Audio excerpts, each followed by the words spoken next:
E aí galera, sejam muito bem-vindos a mais este analisador, falando aqui finalmente da primeira parte da quarta temporada de Stranger Things. Sim, a série voltou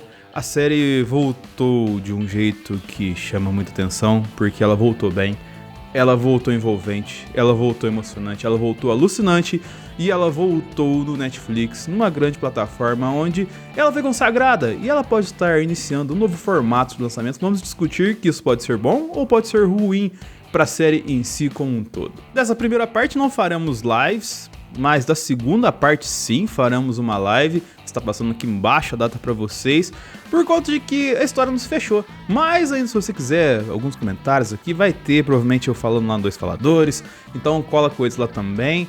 Mas eu já convido vocês a primeiramente deixar o like. Se você não gostar, depois do vídeo você tira o like e tudo mais. Mas vamos colocar as maratonas de lives que fazemos aqui neste canal também. Ainda essa semana temos Obi-Wan Kenobi, o terceiro episódio, maravilhoso. Também teremos a estreia de The Boys aqui, episódios 1, 2, 3, no sábado com vocês. E na outra semana começamos uma nova jornada com Miss Marvel e mais uma série do MCU neste canal. Então eu espero vocês, além de curtir, compartilhar, comentar, sinalizar e se inscrever no analisador, ajudando a gente sempre a fazer um conteúdo mais legal. Comente, ajude a gente fazer sempre uma coisa mais bacana, o que você quer ver aqui, se eu errei alguma coisa e tal.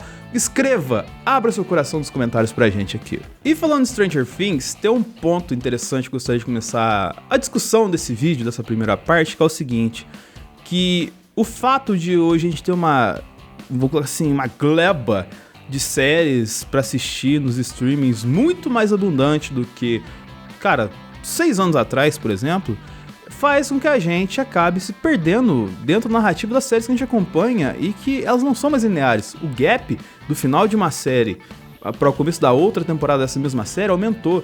Era de 1 ano, agora são de 2 anos, o normal de séries de streaming ter a sua sequência em temporadas.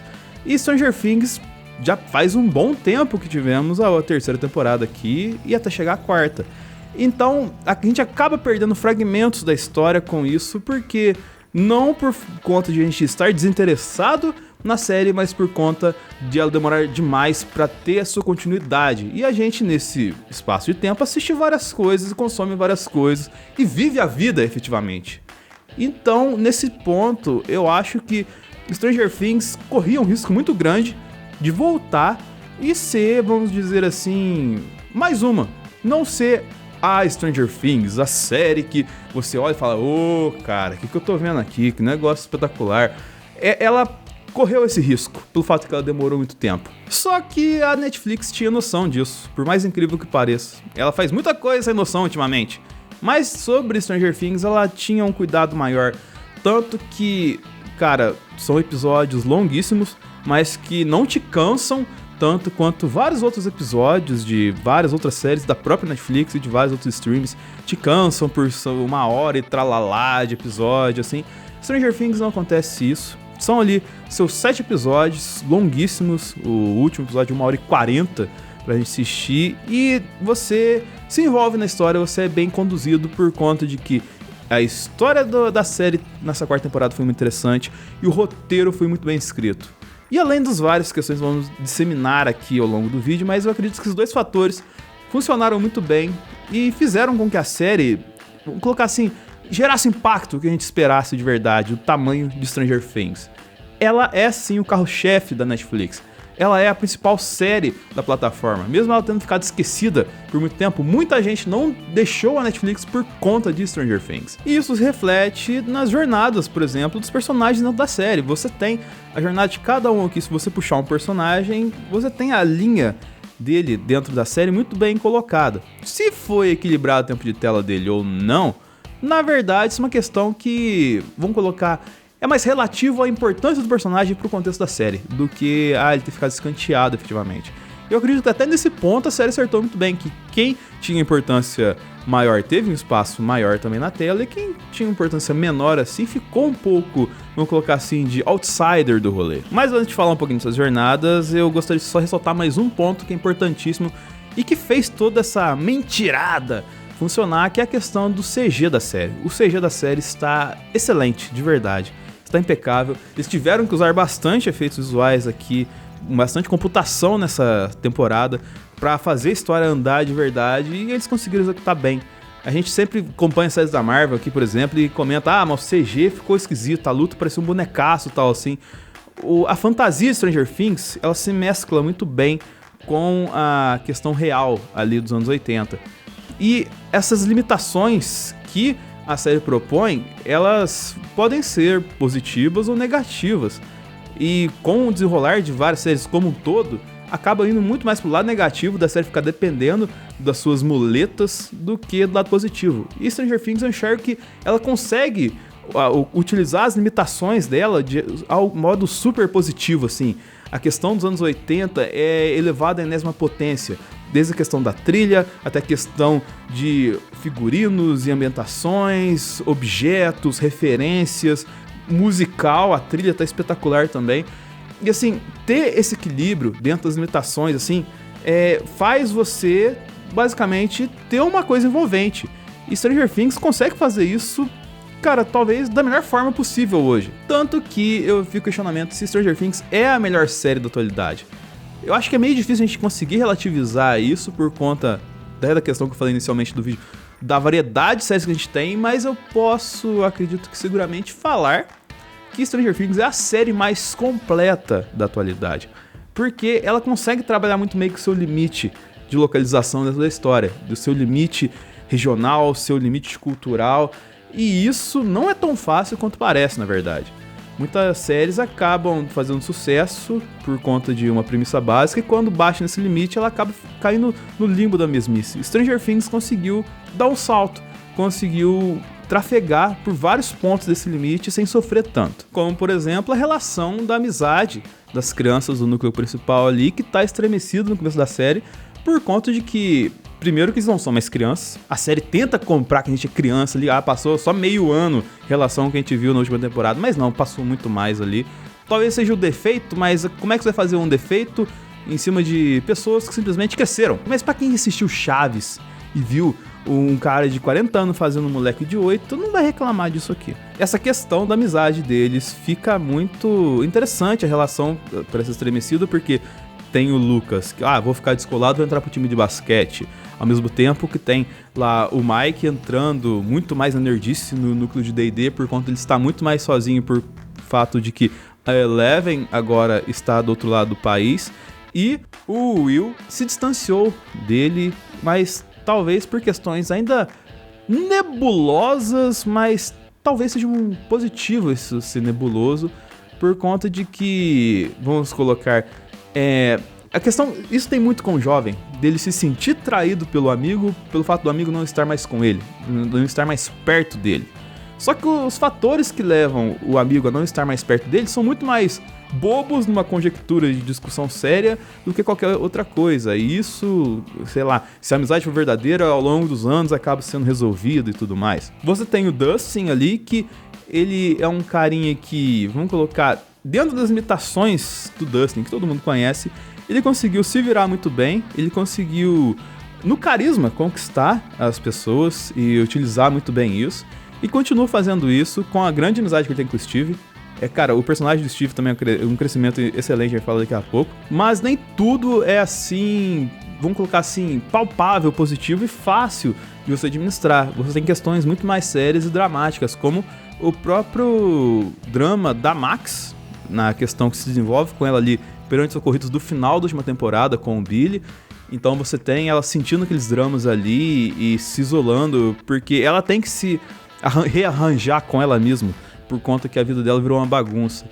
E de drama a gente tem a questão da Eleven, que, assim, muita gente ouviu falando, mas a Eleven tá muito chata essa temporada, assim.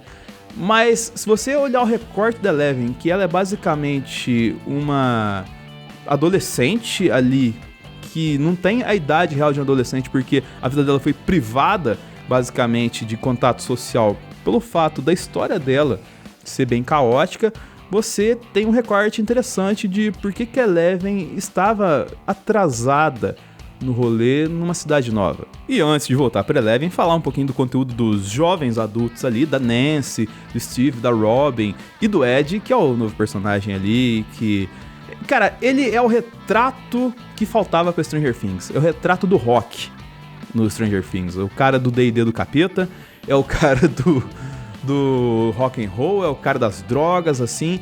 E essa inserção das drogas em Stranger Things é interessante. Foi bem executado, assim, por conta de que você tem, por exemplo, lá do outro lado do país, o Jonathan meio perdidão, meio tentando se entender também ali, por conta de estar sentindo-se um pouquinho atrasado em relação ao seu desenvolvimento.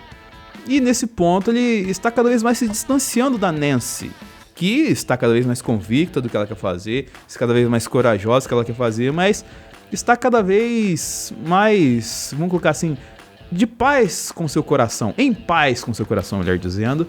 E isso acaba, em certo ponto, aproximando ela do Steve novamente, que foi um cara que feriu o coração dela lá atrás, mas que teve uma grande evolução nas últimas temporadas, meio que em carreira solo, mas também junto com a pureza e a leveza do Dustin, que ajudou ele a ver e a abrir os olhos para umas perspectivas que ele não tinha antes, de, tipo, será que vale a pena ele ser descolado? Ou será que ele ser descolado descola ele da realidade que faria ele uma pessoa mais feliz? E isso fez ele, por exemplo, se aproximar da Robin, que é um personagem espetacular. Eu sempre adoro personagem com o nome de Robin, a não ser o Robin do Batman. Porque ao mesmo tempo que ela é super descolada, assim, e sem se apegar a algumas coisas muito bobas, assim, da nossa realidade, mas que vem muito da convenção social que a gente acaba se prendendo, ela acaba tendo uns bloqueios muito, assim, esquisitos e aleatórios, entendeu? Ela é uma pessoa bem, vamos colocar assim, seguindo com o vento. E esse seguindo com o vento dela acaba deixando o personagem dela engraçado, meio, vamos colocar assim, desconjuntado, e acaba gerando alívios cômicos naturais, perante também que a vida forjou ela desse jeito. Os dilemas que ela tem, assim, que a gente não vê na série, mas que implicitamente, e isso é um outro ponto super positivo da série, a gente consegue entender as dores da Robin no rolê. E chegando ao arco dos adultos, assim, que a gente tem ali a questão ligada ao salvamento do Hopper ali, com o cara do Homem Sem Rosto lá do Game of Thrones, sendo parceiro dele lá, meio que ajudando ele a escapar da prisão. E a jornada da Joyce, assim, relutando pra aceitar esse amor, mas fazendo tudo por esse amor. Que é a coisa mais doida, junto com aquele cara muito doido lá, que é amigo deles ali, e que teve até um crescimento interessante na temporada. Ele saiu do cara maluco pra ser um maluco funcional, e que você poderia dizer que, essa foi a parte mentirada da história, o cara lá preso, passou no portal, foi lá na mão dos comunistas lá, ia virar jantar de Demogorgon lá, e a Joyce sai dos Estados Unidos, pega um avião clandestino de contrabando e vai parar lá pra salvar ele no meio de uma prisão comunista. Mas aí você vai pro arco da Eleven, assim, e vamos colocar que o absurdo e o maravilhoso do que acontece com Eleven ajuda a gente a, vamos colocar assim, entender a loucura que acontece nesse arco, por exemplo. Porque voltando a ela aqui, é o grande ponto que eu vejo da série, que é o quê? Tivemos aqui duas linhas narrativas passando, vamos colocar assim, indo de encontro a série toda, e elas se encontraram no final de uma forma muito bem executada. Porque a série inteira trabalhou com a mente. E essa questão de trabalhar com a mente, ela é legal porque ela foi colocada de dois modos pra gente. Ela foi colocada de duas linhas de cognição e raciocínio, assim, não distintas, mas bem diferentes e que não se relacionavam inicialmente e que se encontraram no final, gerando tal plot twist do Vector sendo o number one. Quem tinha problemas mentais, como por exemplo a Max, e acabava se deixando levar por esses problemas, acabava sendo capturado por ele, ao passo de que pra Eleven recuperar seus poderes, ela tinha que dar uma rebutada na mente, ir atrás de memórias ali e entender o que fez travar o Windows da cabeça dela. Então ela teve que formatar sua mente ali, colocar um Windows novo na mente dela para entender o que ela precisava fazer com um cara que era, vamos colocar assim, uma aberração do controle mental. E o roteiro é muito interessante nisso, porque o roteiro te desloca desse ponto, entendeu? Onde você poderia ter essa junção Você tem aquele arco da Robin com a Nancy na biblioteca olhando os jornais antigos, sempre falando, ah, mas isso aqui é um absurdo, isso aqui não tem nada a ver. Então ela sempre deslocava a história. Quando ela tava se aproximando, o roteiro se preocupava em deslocar a história pra você. E cara, isso é muito difícil de fazer, e isso foi muito bem feito aqui. Então, assim, a série poderia se encontrar em vários momentos, mas ela era afastada. Ela sempre seguia nessa onda, assim, entendeu? Sendo que no final ela se encontra e faz uma conjuntura perfeita pra te fechar a história nessa primeira parte da quarta temporada. Então, assim, eu acho que isso é super positivo, porque faz a gente ficar animado e ficar comentando e teorizando num espaço de tempo curto até chegar à segunda parte de Stranger Things, mas ela pode virar um problema sério pra série por conta de que ela fez isso muito bem. Ela fez isso de modo primoroso. E assim, talvez o problema que eu enxergo aqui é como que eles vão solucionar uma história tão bem amarradinha, tão bem entranhada assim.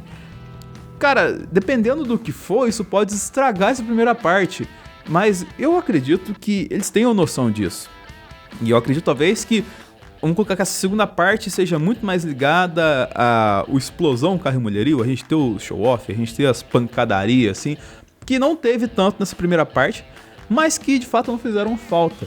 Então talvez a gente trabalhe muito mais com resoluções e com, vamos colocar assim, uma montagem de cenário pra gente ter um começo de desfecho que vai ser o quinto ano, que vai se saber lá quando teremos de Stranger Things. Mas até o momento, os arcos e execuções feitas dessa quarta temporada foram de fato muito bons, algo que fazia tempo que eu não via em questão de série e fazia tempo que eu não via até dentro da Netflix, que estava meio que fazendo as coisas a toque de caixa, e eu fico feliz que fizeram da melhor forma com o melhor produto que eles têm até hoje.